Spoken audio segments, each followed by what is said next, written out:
As Cecil Gaines serves 8 presidents during his tenure as a butler at the White House, the civil rights movement, Vietnam, and other major events affect this man's life, family, and American society.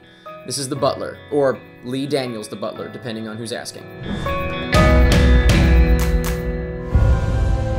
Did you go to an all-colored school, Cecil? I didn't go to school, Mr. President. I grew up on a cotton farm.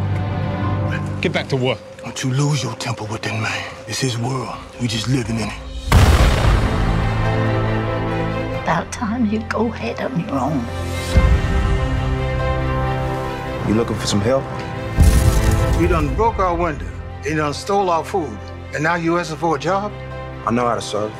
When I first saw the trailer for The Butler, I was intrigued because of the cast primarily. I didn't really get into the story from the trailer, but I definitely was impressed as I saw the cast list keep going and going, and so I was looking forward to it. Also, I was aware of the fact that it had some controversy with the title being Lee Daniels the Butler versus The Butler, and I would just like to say for anyone that doesn't know, The Butler is a movie. It's an old movie. I forget who said that they couldn't use the title. I forget who owns the original The Butler title, but they had to add the director's name, Lee Daniels, on the front to make it a new title. And so Lee Daniels not very happy about it as far as I know. I'm just letting you know in case you're wondering why the hell it's called Lee Daniels The Butler. But regardless of that, totally irrelevant to the movie, I thought it was okay. Oddly enough, it moves very quickly, but it feels very slow. It feels kind of dull. And the cast definitely helps it along. That's why I thought it was okay. If not good, I would say the cast definitely brings it up another notch.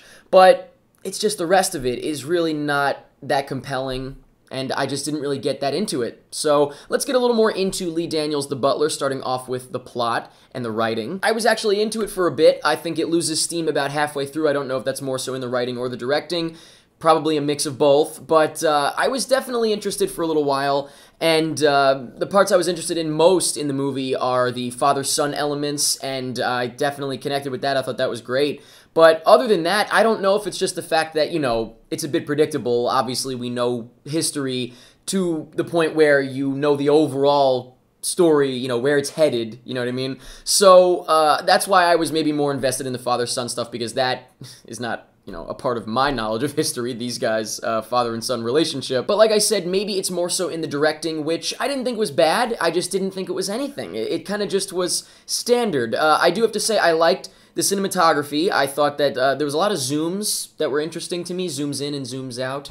Sounds kind of weird to say it like that, but you know what I mean. And I do have to say that one scene was very, very well done that stuck out to me, and it was very, very scary, and it's the KKK scene. Definitely was kind of difficult to watch. But again, even that is like, okay, well, we know what happens to the KKK over time, you know what I mean? So there was definitely an element of, you know where it's going.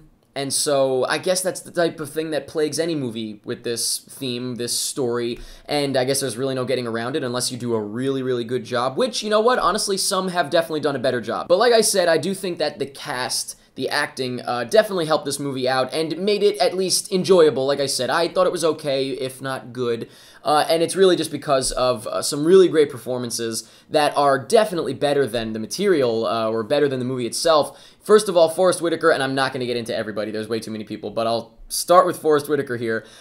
Very good, and I like the fact that, you know, it really felt like he was aging, because, you know, they make him seem younger, then they make him seem older, and so I definitely bought that. I had no complaints there. Oprah Winfrey. Oprah, you know her. I don't know why I had to say her last name, but I immediately, aside from the rest of the cast, I was turned off by her in the trailer, just because I felt like I would be only seeing Oprah. But I'm happy to say that she actually did a really good job, and I didn't just see her as Oprah. At first, maybe I did, but after a while, it was fine, and I thought she did a great job. And honestly, I feel like if I get into anybody else, it's going to be just me going through everybody. You know what? The only other person I'll mention is the son. Like I said, I liked the father-son relationship. I thought he was fantastic. To be quite honest with you, I would have much rather just followed his story, and that's it. But whatever. That would have been a different movie, I suppose. So, like I said, I'm not going to get into everybody. The whole cast was excellent, though. And I'm really glad for that, because otherwise, yeah, this movie probably would have put me to sleep. It was, like I said, it was a bit dry, it was a bit dull, whatever word you want to use. Not bad, just not great. But I would like to know what you thought of Lee Daniels, the Butler. I feel bad making fun of it because I know that it's a circumstance they couldn't avoid adding his name to the title, but still, it just sounds funny to say the whole thing. Let me know what you thought of this movie. Let me know what you thought of the cast. Let me know if you thought it was kind of been there, done that. You know, obviously, like I said, this type of movie is going to be plagued by the fact that you know how things turn out down the line, so I don't know, it's kind of weird, but it is a common thing that happens with these movies. Let me know anything that you want about The Butler, Lee Daniels, The Butler, and that's pretty much it. Everything you are and everything you have is because of that butler.